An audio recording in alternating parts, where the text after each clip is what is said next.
Lutruwita, it gives me enormous pleasure to introduce Osian Meilir in conversation with Davina Wright from the university's Theatre and Performance program. Please join me in welcoming May and Davina.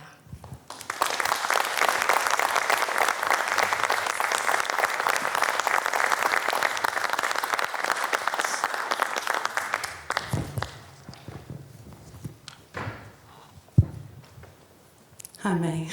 Hi, Davina. My name's Davina, my pronouns are she, her, and before we get started, I'd like to acknowledge that, we're talking on the land of the Palawa and Pakana people, and that there has been dance on this country for so many years, and we're so privileged to be discussing this in this place. The other thing I want to talk about is this is a pretty imposing kind of formal room. And so maybe we can all take our minds outside of this space onto a beautiful green hill somewhere where the work, in my imagination at least, lives. My first question, May, is around one of the reference points for the work, which is the Rebecca riots, and I wonder if you can talk to that, to how you sort of became interested in that and making a work out of that. Yeah, of course. So the Rebecca riots, I'll give some context and history, I think that would be quite useful as well, was protests that were happening in the late 19th century in West Wales, very near where I'm from. And it was farmers who were sort of tired of the authorities and that they were putting toll gates up on their roads at home, and sort of charging them to take their cattle to market, and it was a sort of a rebellion against that. And these farmers, they dressed up in women's clothing and in traditional Welsh clothing, but traditional Welsh women's clothing, and they rebelled and went out at night with their tools and sort of farming tools and pitchforks and all those sorts of things, and they'd go out and they'd burn the toll gates to the ground, dressed as women, and they'd go under the name of Rebecca. So as a collective, they would call themselves the Rebecca, or the Daughters of Rebecca, and they would sign all the letters that they would send to the authorities with the name Rebecca. So it became this sort of pseudo name for the riots, which became quite powerful, quite like a female figure under the name of Rebecca, sort of fighting the authorities. So that's where the inspiration came from. In one way, I've always been fascinated by the Rebecca riots, and an artist at home who I know called Maynard Matthias started painting these images of the Rebecca riots, but in a contemporary context, and sort of reimagining what they would look like now, what those farmers would look like if they dressed up as in what would traditionally be known as female clothing, and I think it just struck a chord with me. I think there's a picture up on the screen already of the costumes that we're wearing, but so I guess that was the starting point, I think, for Qwerin. I think other aspects of the work had been bubbling in my mind for a long time, but sort of seeing these images by Maynard Matthias and sort of reminding myself of the history of the Rebecca riots, really spurred on the idea and for the work to be created. And when did you decide to merge the queer club culture with that? They sort of feel like two quite different things, and so it's a really beautiful kind of merger. Yes, I guess I think one thing I didn't mention about the lovely paintings by Maynard Matthias is that I found them to be quite queer, whether that was intentional or not. There's definitely a queerness to these images of these modern day Rebeccas, and I guess maybe it comes from as well my desire to as I was folk dancing as a kid and as growing up in Wales, there's a traditional Welsh lady's costume and a traditional Welsh man's costume, and maybe it comes from a desire to be wanting to be wearing the opposite costume to my gender, the queer club culture, the queerness of it probably comes in from wanting to play around with gender, play around with making the costumes, making the traditional Welsh costumes, and queering the costumes, queering the culture, the club element of it as well comes in from sort of social dancing, and sort of comparing social dancing from the 1800s, that would be traditional Welsh folk dancing, to social dancing now, and it's all sort of a blend of cultures. Another thing I wanted to ask you about is the sort of site-specific nature of it, and it's now here in Tasmania, where it just so happens that two of the Rebecca Wright farmers were criminalised and ended up here. How does that feel, dancing through Wales and then coming here and knowing that two of those farmers also sort of ended up in this place?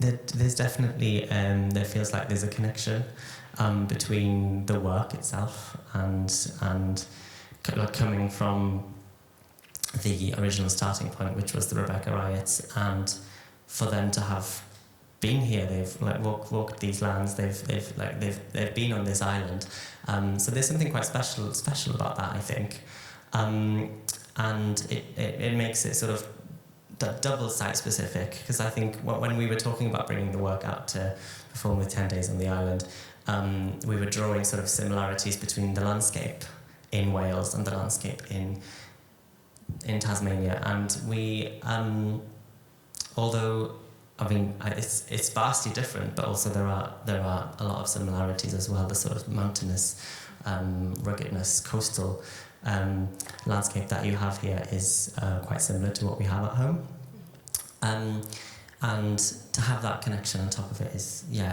something that I only found out about a few months ago, which is quite a special thing to find out, and since I've been here, I've fallen in love with the mountain, Qwerin.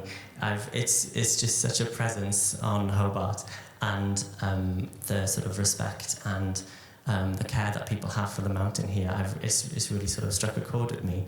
And I wanted to mention, in the performance, there's a Welsh poem at the end called Arenig, which refers to a mountain we have back home in mid-Wales. And it speaks of this mountain, and it speaks of how it does its duty as a mountain and stands strong every year, and every year it accepts the lambs in the spring and it accepts the snow in the winter, and it does its duty as a mountain, and then towards the end of the poem it reveals that the mountain no longer wants to do all of these things and all of its responsibilities, and it breaks out into colours, into fire of red and pinks and greens and blues, and it's a sort of symbol of rejection of responsibility, or rejection of what society expects from you. So in that sense, there's a sort of, I've been sort of looking at the mountain and coming to the realization there's almost like a triple site-specific element to it, and sort of comparing Qwerin to Arenig, and I can't wait to perform Qwerin in the presence of Qwerin. I think that's going to be something quite special as well. Yeah, absolutely, and for us too. I'm wondering, in the rehearsal room, do you run that? Is that a bilingual space? Do you run that in Welsh or in English or? So the rehearsal space for Qwerin has been run in Welsh. Qwerin was created 2 years ago in 2001 as a commission from a company called Articulture, and 3 of us came together, so myself and Kate Half and Ellen Lidded, who are out there somewhere. I can't quite see because of the lights. There they are.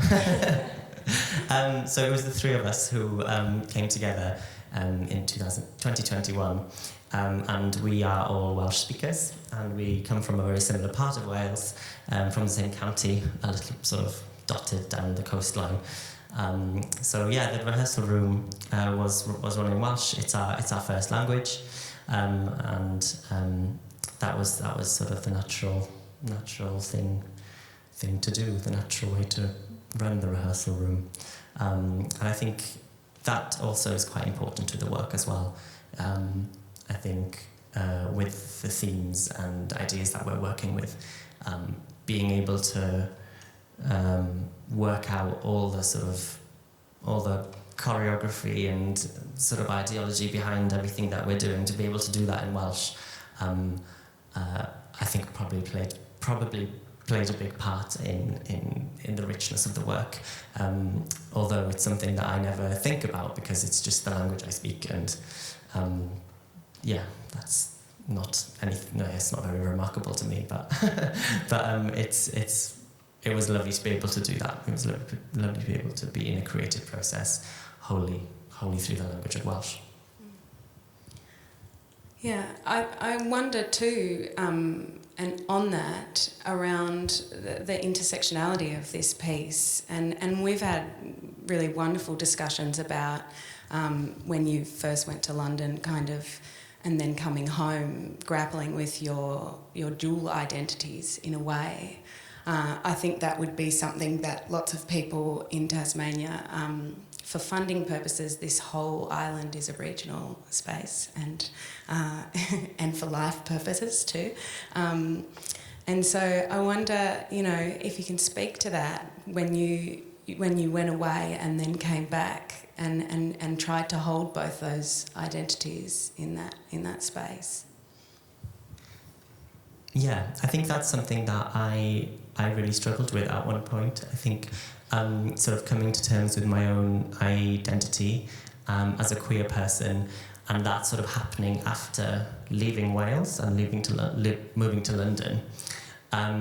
I really found coming back quite jarring, and I think a lot of the themes and a lot of the the idea behind Qwerin comes from this struggle of bringing these 2 identities together. Sort of, how do you be queer and Welsh at the same time, and looking at the intersections between those 2 identities. And I remember sort of coming back and not really knowing how to belong in the place that I grew up in, having found this whole new part of me that I didn't know existed before, or maybe hadn't allowed myself to exist in that way before. So there's definitely dealing with a lot of that, and sort of I was going to say using Qwerin, but Qwerin is a celebration of that, a celebration of finding that common ground, and there's definitely something to do with language in that as well, and like being able to be queer in Welsh is something that I had to practice because it wasn't something that came naturally to me, so Qwerin just explores that common ground and the in between, the intersections between a Welsh identity and a queer identity, and doing that through traditional Welsh folk dancing and bringing queer club culture and my experiences from living in London, and bringing those 2 wonderful worlds together celebrating it in a way that just feels right.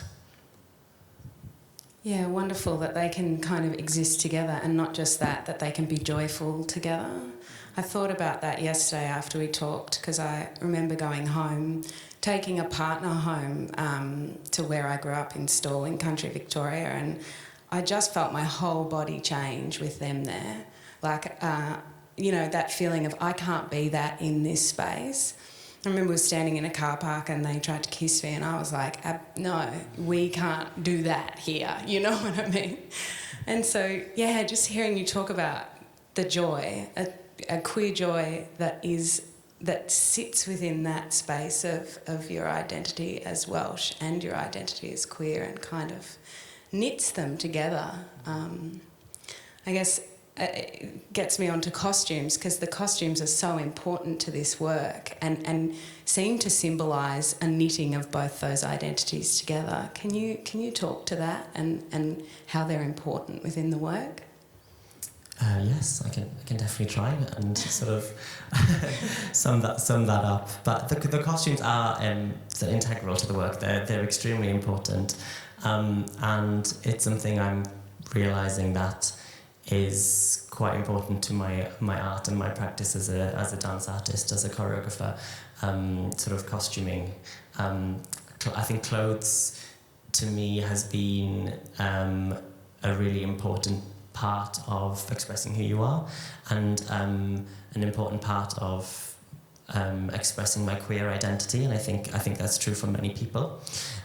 So my interest in clothes has always been there, and how you can use that to express your identity. And then we have the traditional Welsh costume, which is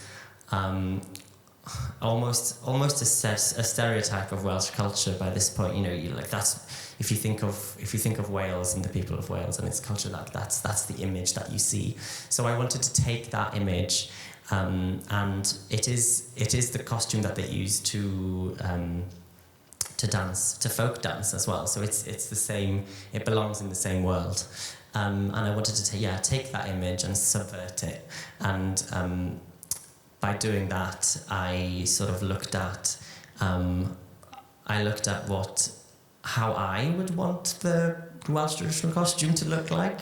It was very much a personal journey, but I thought of these fabrics being very important to me. The Welsh tweed is important and needs to be kept and be preserved, and needs to be part of the costume. It wasn't about changing the costume completely. It was about sort of keeping and preserving elements of that costume, and then bringing in new materials that might be. So we have sort of sheer fabric and leather and lace and velour and these sort of new contemporary fabrics that I love. And I think sort of blending them together, keeping the silhouette the same, I worked with a designer called Becky Davis. She's an incredible designer, and she came up with these costumes, and we had a long chat, and she went away and designed and came back with these amazing illustrations there, and I just sort of fell in love with them instantly, and it was like she was living inside my head, or I was living inside her head. They're incredible costumes, and I'm very honoured to be able to dance in them. And not without difficulty getting those big hats here, I've heard. Yeah, no, it's been a bit of a challenge. As you can see, the hats are quite large, and it's been quite a journey getting them here. It was a whole process. We had to sort of deconstruct the inside of the hat, so they were stackable, and then you had to order a custom-made cardboard box and make sure that had enough padding inside it so it wouldn't get damaged on the flight. And even after doing all these things, I've just sort of been pranging and worried that they're not going to make it onto the plane, or they're just going to reject them, and I'm just going to be here without the hats. But I can confirm that the hats have made it all the way from Wales. They are here. So as wonderful as they are, they haven't been the easiest to work with. We've also been talking about reclaiming stories or claiming stories and queering history. And it feels so important and pertinent, you know. We know, you know, and there is, there are archives, but there's also a whole history that is hidden or has been disappeared. And I wonder if you can talk to that kind of like holding the Rebeccas in that way and seeing them in that way of like re-queering that. This is a very sort of convoluted question, but reclaiming that or claiming that story. Yes, yeah, I think. I mean, we've talked. There's something so queer about the Rebecca riots and the daughters of Rebecca, and I think that's growing up, sort of learning about that history and sort of learning it in school. That never really struck me in that way, probably because I didn't allow myself to sort of access my own queer identity in that sense. I just never saw it in any other way than just what happened and the history of that time. But sort of, yeah, coming to terms with my own identity and then reflecting back on all that learning and that particular riots, and just sort of coming to the realization that's so queer. And I think sort of like reclaiming or queering might not be the correct term for it, because I think it already is queer in a sense, and what was going on at that time probably had another way of describing what that was, but yeah, I think it's always been there.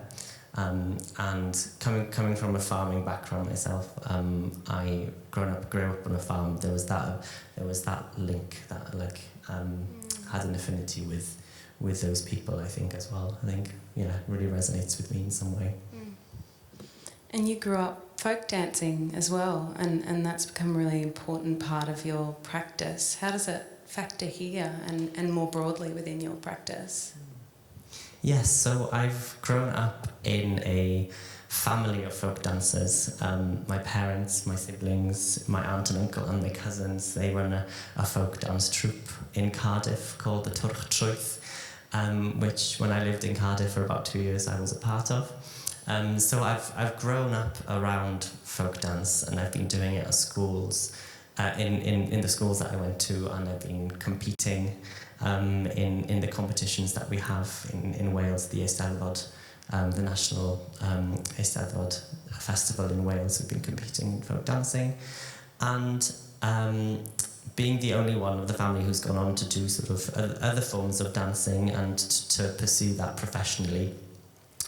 As a contemporary dancer, now when I'm creating work and working and making the folk dancing and the techniques and the steps and the patterns sort of seeps into my practice without even knowing. I think that's what I was coming to realise, that it's a part of my practice as a dance artist, and I wanted to sort of create a work that really celebrates that as well, celebrates the Welsh traditional Welsh folk dancing, and giving traditional Welsh folk dancing a platform on a professional level, and sort of respecting that part of our culture, as well as embracing change. And yeah, I think that's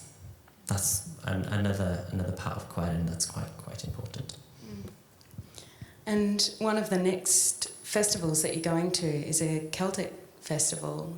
Is there something in that, taking both those identities, maybe perhaps where one normally would be going, you know, this story of the Rebecca riots and the cross-dressing farmers, we're into that Celtic festival and pulling the queerness in there as well? Is there, I guess what I'm trying to say is like both those dual intersectional identities live within the work, and sometimes they're programmed for festivals that might normally be looking at one of them. Yeah, that's true. We're taking the work to Lorient Festival in Brittany, which is a pan-Celtic festival, and every year they have a different Celtic nation sort of running the programme for that year, and this year it's Wales' turn to put on a programme. And they've invited Qwerin to go and perform, which is super, super exciting. And I think usually with these sort of festivals, there's an emphasis on the traditional, and I don't know if they've had work that celebrates both of those intersectional identities, a queer identity and a Welsh identity. But it feels exciting to sort of be recognised as someone who is creating work that is traditional and cultural, as well as being contemporary and all of those things. It's a nice. The work is quite a nice balance between those things. And speaks to the joy that you've talked about too. Yes, I don't think I've spoken enough about joy actually. Yeah. There's a lot of joy. It's about joy, and it's queer joy. It's Welsh joy, and it's about the joy of dancing as well. And it's the joy of moving your body, and it's about having a space or creating a space for people to come together. I think sort of the folk dancing and club dancing being both social dances where people sort of interact with each other, that's a very important part of the work as well. And creating that space and creating joy within that space where people can feel celebrated, no matter who you are, where people can feel accepted no matter who you are, and to just enjoy and just have a good time, just have a great time. And hopefully that comes across in our dancing, that we always encourage people to join in, and if you feel like you want to move, then move. Yeah, wonderful. Thank you. I think we just need more of that joy, especially, right now. So it feels just so wonderful to have you dancing around our island. I'm wondering if we can throw it out for some questions. Oh, one hand up straight away. We're sort of blinded by the lights, so bear with us. Yell out, Davina. Oh, there is a microphone. It's Jane. Hi. There's a microphone floating around, so we'll get that across to you.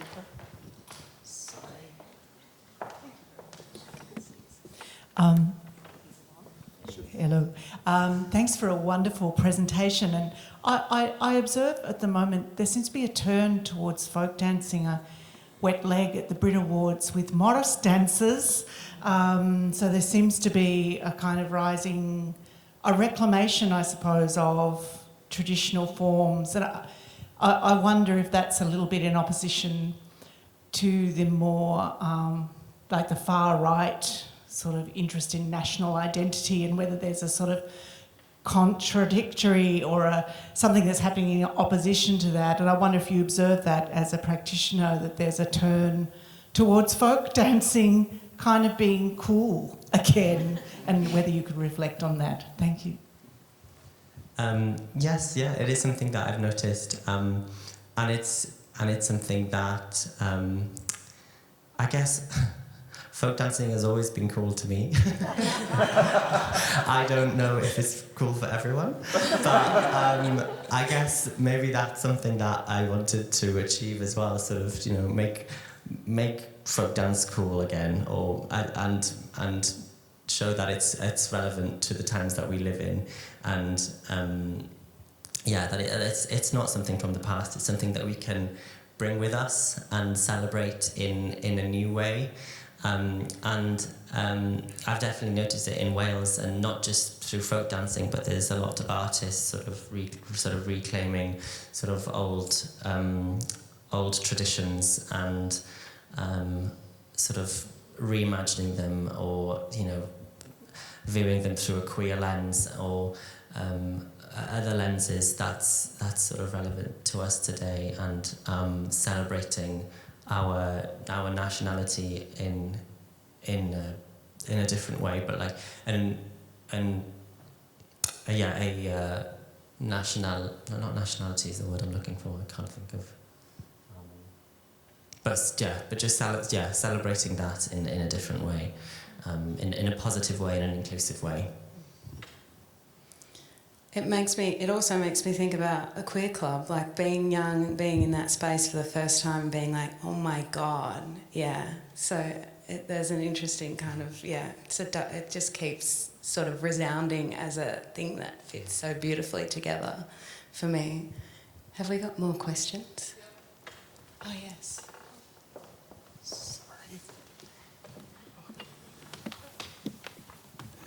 It's probably a bit of a follow-on in terms of that question about nationalism. Of course, in Australia, we have to ask the question a bit about post-colonialism. And, of course, white bodies, even queer bodies on this land has a particular force and meaning. But I'm wondering so I'm letting you off that question a bit because I'm wanting to carry on with the joy, and I'm wondering if that's led to a joyous re-examination of the plant life and the animal life, if you like. This is the post-human world that you are. It's because of the title, Queering the Landscape. Has the landscape changed for you? Does it begin to speak back to you? Do you speak to it? Is there, does it get in on the fun? I would like to think that the landscape gets in on the fun. I would very much love the landscape to get in on the fun. I think having performed the work across the landscape that we have in Wales, we've toured it for 2 years back at home now, in various locations on sort of coastal landscape, on mountainous landscape, in parks, and bringing it here in a very different landscape is we haven't performed the work here yet, so I'm excited to be able to do that. But it does have an effect on the work. Every time we perform, it seems quite simple to say, but we really do take in our surroundings, and at points in the performance, we do need to refer to the land that we are on and the views that we have to feed our own performance and our own experience of the performance in that moment. I think it's important, and I think the dancers would agree as well. Where we are really does change and feeds the process of performing the work.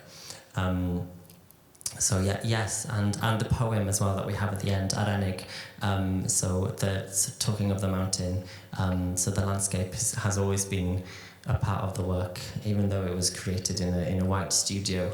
I think taking that out into the landscapes in Wales has really changed and sort of nurtured and fed the work and made it something different. So yeah, I feel like we are one with the landscape when we are performing. It also sounds like the dogs do get in on the fun, May. Yes, I mentioned this earlier to Davina. So those giant hats, dogs don't really tend to like them. We've had a few hairy moments where we've had growling dogs sort of rearing themselves up at us, ready to lunge, and I think it's because they can't see our faces. But it does make us quite nervous. Where there hasn't been an injury or an attack yet, and we hope there will never be one.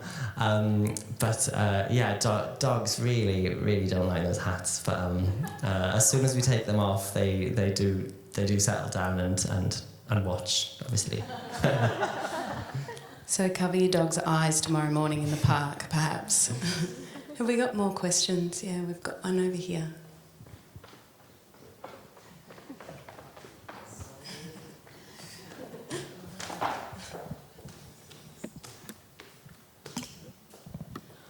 I'm kind of wondering about queer joy, and as a queer person, my experience of queer joy is often off the back of histories of pain and contemporary experiences of a lot of pain and silence and erasure. Your folk dance and queering the folk dance in a Welsh context, I'm just taking you back to Wales now, how is that received by Welsh audiences when you're queering that dance? Because your intention is to bring joy of the intersectionalities, or what we're calling intersectionalities of identities. So how do audiences respond to your queering of folk dances, or the folk dance? So far, the response we've had has been positive, and it's been well received. And I think maybe to begin with, before seeing the work, there might have been some animosity about what the work would contain and how I've gone about using folk dance in that way. But I think towards the end of the work, the sort of general sense is that this isn't about it is making a point, but it isn't about making a point and sort of pointing fingers or saying that something is right or wrong, but it's just about people expressing who they are, being who they are, and finding joy. And I think mostly that people have come to sort of realize that towards the end of the work. And it's been a really positive response, especially from communities who practice folk dance, and in a very traditional way. I think I was concerned of what they would think of sort of subverting the gender roles or subverting the costumes and changing all that. But it's been great, and it's been accepted, and that in itself is something quite special, and it's really lovely. Yeah, but it sounds like also that the sense of risk at the beginning is there, which, so it's wonderful that it was received in that way. Is there more questions? Yes, over here. Everyone on one side of the room at one time, please. Thank you so... Is that on? Am I being heard? Thank you so much. I have a question about a queer Welsh identity and the Welsh language. Hearing that the rehearsal process was all conducted in Welsh, I'm wondering how you work, and being completely ignorant about the structure of the Welsh language, I'm wondering how gender works in the Welsh language, and how accessing and working a way to kind of make things accessible and inclusive and broad works in Welsh. Would you be able to talk about that a little bit? I can try.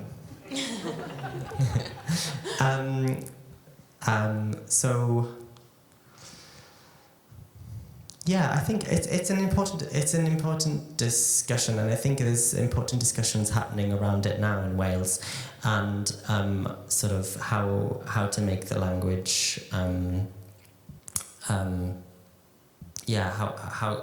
how does the language deal with gender, because it is a gendered language. We have a gender for everything, and objects and all sorts of things, and within the language structure as well, within the grammar of the language, a lot of things, there's a lot of sort of mutations and stuff that rely on things having a certain gender. So it is quite difficult, and I know that there are conversations happening now around that, and without having to, I don't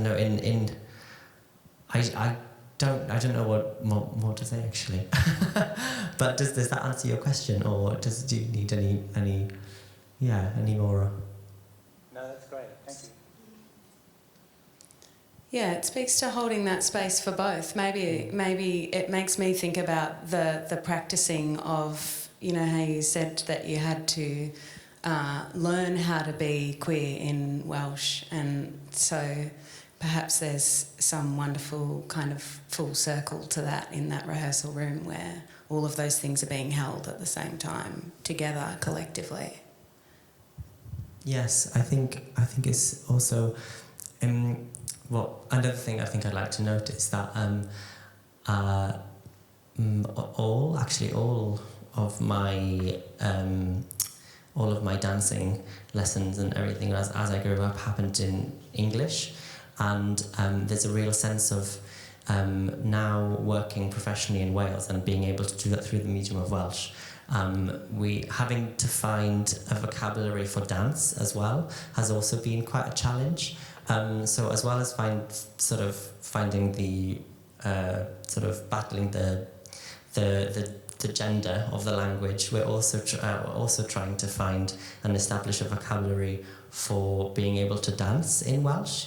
And I think the three of us have quite a lot of fun with it, really. We're sort of like, oh, what's twisting in Welsh? Like and trying to find those words, and that also almost became part of the process as well, to try and establish a vocabulary for these things as we went along, which is a lot of fun. Not always serious. What is twisting in Welsh? What is twisting in Welsh? Did we come up with something?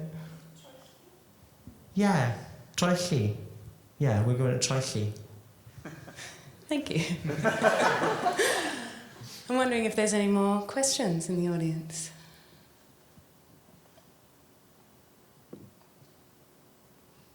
I think that brings us to a close. Please make your way. Well, you can see them dancing tonight, but tomorrow morning you're dancing after the wonderful company drill, where we see queer joy in Tasmania a lot, and so they'll be dancing first, and then you. And so come down to the park. Leave your dogs at home, please. But thanks, May. It's so wonderful having you here and talking to you and reaching across our world and dreaming together of new traditions and futures and ways forward. Thanks. Thank you.